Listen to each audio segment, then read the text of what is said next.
문인방과 좌우 무설주의 피를 보시면 여호와께서 그 문을 넘으시고 멸하는 자에게 너희 집에 들어가서 너희를 치지 못하게 하실 것임이니라. 너희는 이 일을 규례로 삼아 너희와 너희 자손이 영원히 지킬 것이니 너희는 여호와께서 허락하신 대로 너희에게 주시는 땅에 이를 때에 이 예식을 지킬 것이라. 이후에 너희의 자녀가 묻기를 이 예식이 무슨 뜻이냐 하거든 너희는 이르기를 이는 여호와의 유월절 제사라. 여호와께서 애굽 사람에게 재앙을 내리실 때에 애굽에 있는 이스라엘 자손의 집을 넘으사 우리의 집을 구원하셨느니라 하라. 하매 백성이 머리 숙여 경배하리라.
방금 보신 영상은 YTN에서 2019년에 만든 영상으로 1910년 8월 22일 한일 합병조약부터 1945년 8월 15일 광복을 이뤄내기까지의 역사를 짧게 보여줍니다.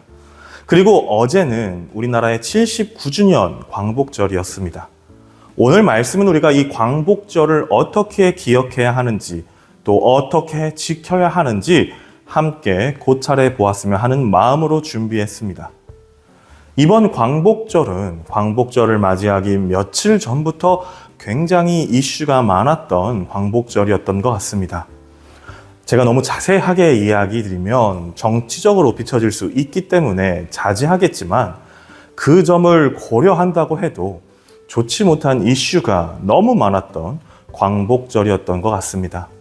이렇게 시끄러운 광복절을 보내며 우리는 어떻게 이 광복절을 생각하고 지켜야 하는지 정리할 필요가 있다 느껴졌습니다. 특히 우리 그리스도인들은요. 광복이란 말은 광복 구물의 준말로 원래 뜻은 옛것을 명예롭게 회복한다는 의미를 가지고 있습니다. 여기서 옛것이란 주권과 영토를 말하는 것이죠. 즉 광복이라는 말을 우리나라 상황에 맞게 해석하면 이미 있던 주권, 영토를 되찾는다란 뜻으로 해석할 수 있는 것입니다. 그렇기에 우리가 8월 15일을 광복절로 지키는 이유는 그날 일제로부터 우리의 주권과 영토를 되찾았기 때문입니다. 이렇듯 광복절은 우리나라에서 너무나 중요한 날입니다. 이 날을 만들기 위해 수많은 사람들이 독립운동을 하였고 그로 인해 고문을 당하며 희생당했습니다. 우리는 그 희생의 터 위에 세워진 자유를 누리고 있는 것입니다. 그렇기 때문에 광복절의 의미를 기억하며 지키는 것은 우리나라에서 무엇보다 중요한 일인 것이죠. 그런데 올해는 유독 이 광복절에 대한 또 그 희생에 대한 불편한 뉴스가 많이 나왔던 것 같습니다. 지금 그 불편한 뉴스 중 하나를 소개해 드리려 하는데 여러분은 8월 14일이 무슨 날인지 아시나요? 그동안 잘 모르셨을 수도 있지만 8월 14일은 일본군 위안부 피해자 기림의 날입니다. 원래 민간단체에서 지키고 있던 기념일이 2017년부터 국가기념일로 지키게 된 것이죠. 그리고 이렇게 위안부 피해자 하면 떠오르는 것이 바로 소녀상일 것입니다. 이 소녀상은 우리가 일제로부터 아픔의 역사가 있다는 것을 널리 알리는 굉장히 중요한 의미가 있고 중요한 구조물인데, 근래에 들어 이 구조물을 철거하려고 하는 움직임이 굉장히 많이 나오고 있는 실정입니다. 그에 관련된 뉴스를 보시겠습니다. 이런 분위기 속에 일본군 위안부 문제를 왜곡하고 피해자를 공격하는 일도 끊이질 않고 있습니다. 최근 한 단체가 전국에 있는 위안부 소녀상을 다니며 피해자를 모욕하는 행위를 챌린지로 이어가고 있는데요. 이런 테러를 챌린지라고 말할 수 있을까요? 재은효 기자가 취재했습니다. 한 남성이 소녀상에 철거라고 쓰인 검은색 봉지를 씌우고 소녀상 옆에 말뚝을 들고 앉아 위안부는 사기극이라고 주장합니다. 이 위안부 문제는 국제 사기입니다. 위안부들이 일본군에게 강제로 끌려갔다고 거짓말합니다. 소녀상에 철거라는 글자를 쓴 마스크나 선글라스 등을 씌우고 이 모습을 찍어 SNS에 올리는 이른바 소녀상 철거 챌린지입니다. 이 같은 행위는 한 단체가 주도하고 있는데 지금까지 올라온 게시물만 60개가 넘습니다. 경기 화성의 한 공원에 있는 소녀상입니다. 단체는 며칠 전에도 이곳을 찾아 소녀상에 마스크를 씌운 채 인증샷을 찍어갔습니다. 위안부 문제도 사기고 위안부 그 소녀상도 사기예요. 거짓말이에요, 전부 다. 다니면서 국민들에게 이거 다 거짓말이라는 거 알리기 위해서 하는 거예요. 명백한 역사 왜곡이자 피해자를 모욕하는 행위지만 현행법상 규제는 쉽지 않습니다. 소녀상은 사물이어서 명예훼손 대상으로 볼 수 없는 데다 물리적으로 훼손한 것도 아니기 때문입니다. 조국혁신당 김선민 의원 등은 처벌이 어려워 피해자를 모욕하고 명예를 훼손하는 소문난 방법이 되고 있다면서 처벌법을 발의했습니다. 피해자를 기리는 동상을 훼손하거나 이용해 모욕하는 행위 등도 5년 이하 징역이나 5천만 원 이하 벌금으로 엄격히 처벌하도록 했습니다. 하지만 해당 단체는 법 제정은 애당초 불가능하다고 주장했습니다. 처벌하기 위해서 또 다른 법을 만든다? 그거는 상임위조차 논의 안 될 거예요. 지난 21대에서도 위안부 피해자법 개정 발의안이 4건이 올라왔어요. 상임위에도 안건이 못 올라갔어요. 다 폐기됐어요. 민주당 의원 60여 명도 소녀상 테러 금지 내용을 담아 법안을 내일 발의할 예정인데 국회에서 제대로 심사가 이뤄질지 아니면 해당 단체가 단언한 대로 될지 주목됩니다. MBC 뉴스 재은유입니다. 이 뉴스를 보면 저는 너무나 화가 납니다. 사람으로서 그 고통을 조금 더 생각지 못하는, 혹여 내 어머니가, 내 누나가, 내 여동생이 그런 일을 당했다고 생각한다면 이런 행동을 할 수 있을까? 정말 끔찍한 일을 하는 사람들이라는 생각이 들었습니다. 저는 이 일은 막아야 한다 생각합니다. 만약 우리가 이 사실을 알고도 그냥 묵인하며 방관하고 지낸다면 우리는 그 일에 동참하고 있는 것일지 모릅니다.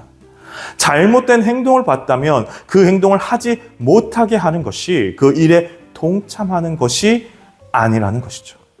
우리 그리스도인은 그래야만 합니다. 잘못된 것을 바로 잡으려 하는 길에 서 있는 자들이 우리 그리스도인이 되어야 할 것입니다. 그러므로 더 이상 일제강점기의 아픔이 우리 어머니 세대를 괴롭히지 않았으면 합니다. 이것이 이루어질 때 그분들의 광복이 시작될 테니까요. 오늘 본문은 이스라엘 백성들을 출애굽시키기 위해 하나님께서 10번째 재앙을 애굽에 내리시는 내용을 담고 있습니다.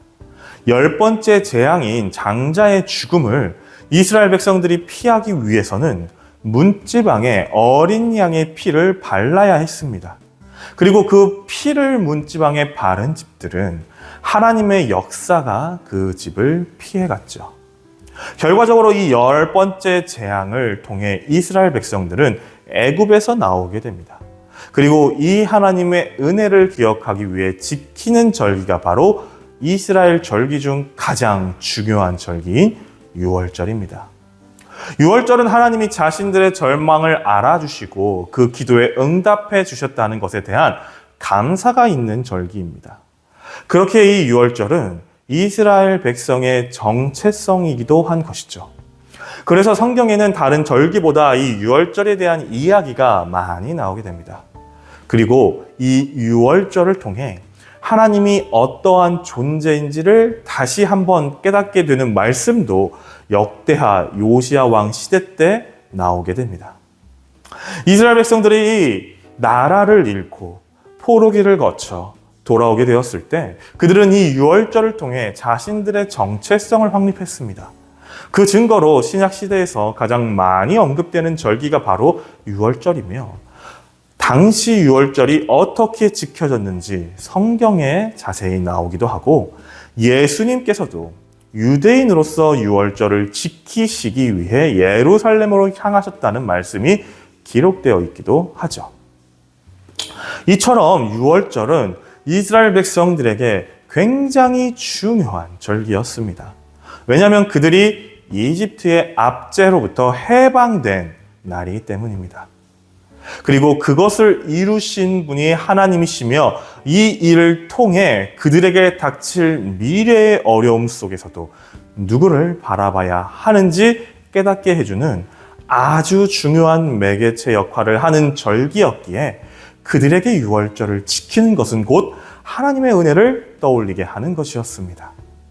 저는 우리나라의 광복절도 이와 같다고 생각합니다. 크게 보면 하나님의 은혜요. 세상적 관점으로 보면 이 땅에서 자신의 자손들이 자유를 누리도록 희생한 독립운동가들의 은혜를 기리는 날이 바로 광복절이기 때문입니다. 우리는 이 광복절의 의미를 퇴색시키지 말아야 합니다. 그 은혜를 절대 잊어서는 안 될 것입니다.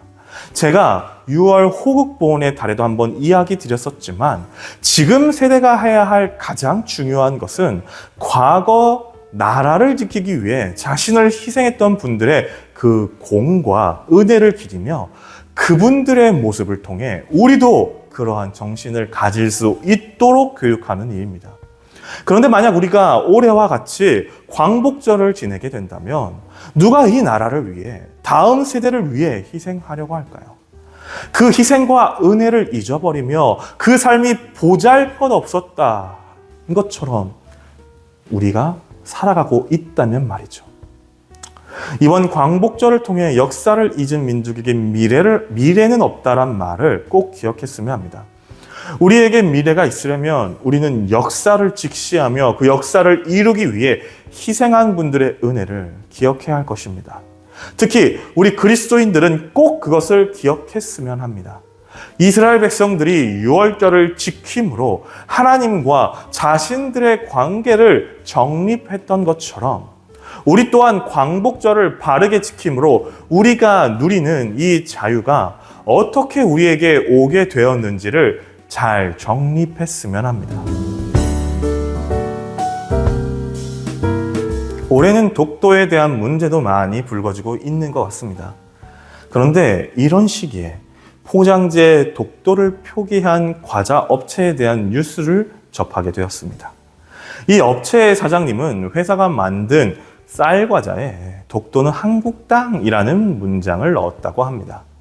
그런데 이 과자를 일본과 중국 측에 수출하려고 하자 독도는 한국 땅이라는 문구를 빼면 수입을 하겠다고 그들이 대답했다는 것이죠. 그런데 대표는 끝까지 그 글을 빼지 않았다고 해요. 그래서 직원들이 왜 그렇게 고집스럽게 빼지 않냐고 묻자 대표는 이는 자존심 문제라 대답했다고 합니다. 자신이 생각하는 올바름은 그 문구를 빼지 않는 것이란 말이었죠. 그래서 결국 수출은 포기하게 되었고 대신 자신이 올바르다고 생각한 이 일을 통해 여러 곳에 기부도 하며 회사를 운영하고 있다는 뉴스였습니다. 저는 이 글에 달린 댓글이 눈에 들어왔습니다. 누군가는 그를 미련하다 할 것이고 누군가는 그를 올바르다 할 것이다. 나조차도 이런 일에 그를 미련하다 생각하는데 일제시대에는 올바르게 살 수 있었을까 싶다. 독립운동가분들 정말 존경합니다.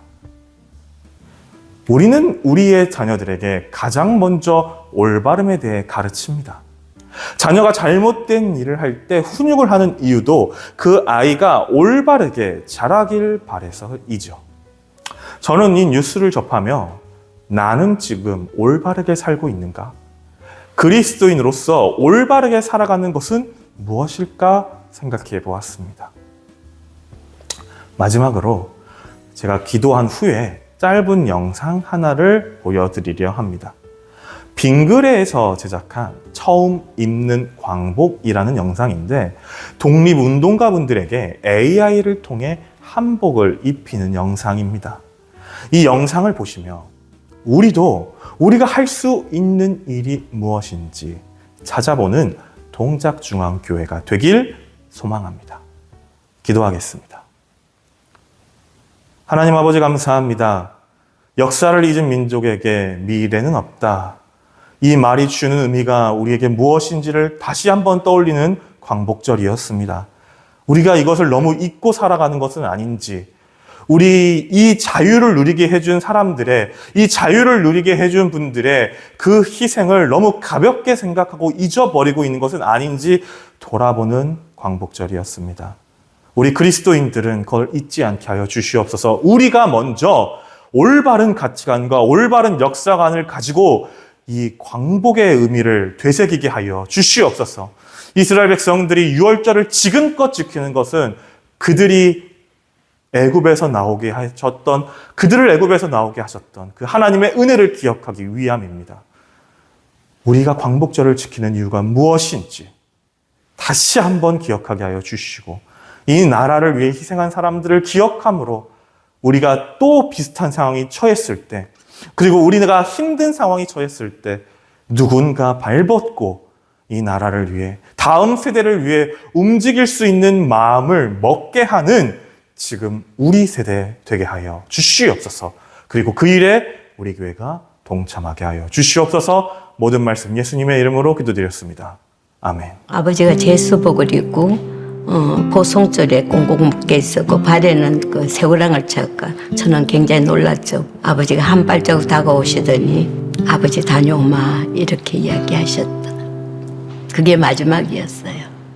우리 할아버지 아버지도 그 독립군으로 다니다가 거기 그렇게 돼버리고 저 흥남 형무소에서 돌아가셨기 때문에 누가 이야기만 하면 내가 저녁에 잠을 못 자요.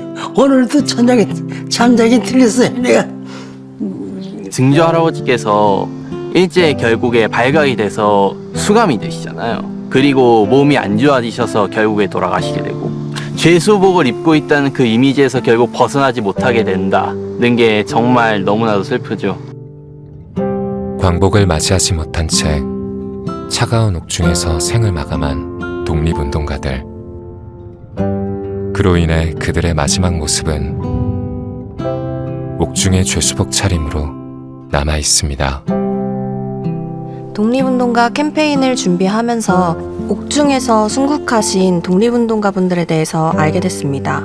오늘의 대한민국을 있게 해주신 영웅분들을 위해서 죄수복이 아닌 그분들께 걸맞은 옷을 선물해 드리는 게 저희가 할 수 있는 일이라고 생각했습니다. 이분들이 살아계셔서 광복을 맞이하셨다면 어떤 옷을 입으셨을까 하는 고민을 많이 했었습니다. 그분들의 마음을 담아서 아주 귀한 옷감, 최고의 옷으로 지어드리고 싶었습니다. 우리는 독립운동가들의 정신을 담은 색과 그들이 입어 마땅했을 귀한 옷감으로 세상 하나뿐인 의복을 만들었습니다. 그리고 마침내 벗은 빛바랜 죄수복.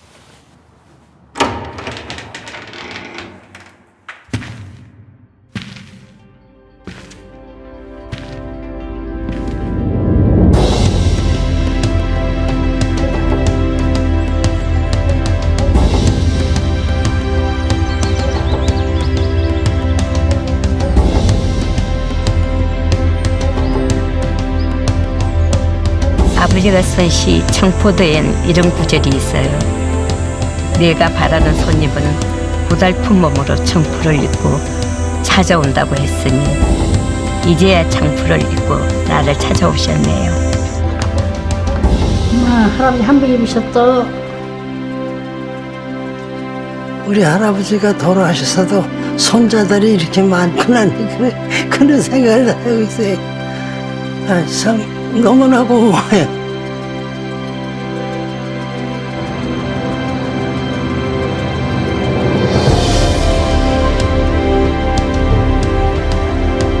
오랜 시간 끝에 도착한 그토록 바라왔던 광복.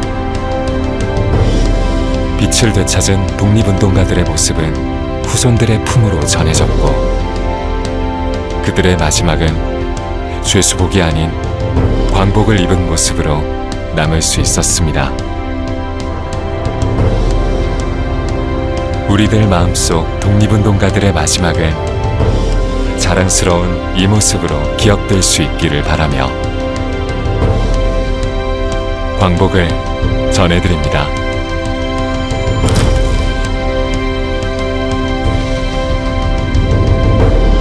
처음 입는 광복. 빙글에는 독립운동가분들의 뜻을 잊지 않고 계속 전해가겠습니다.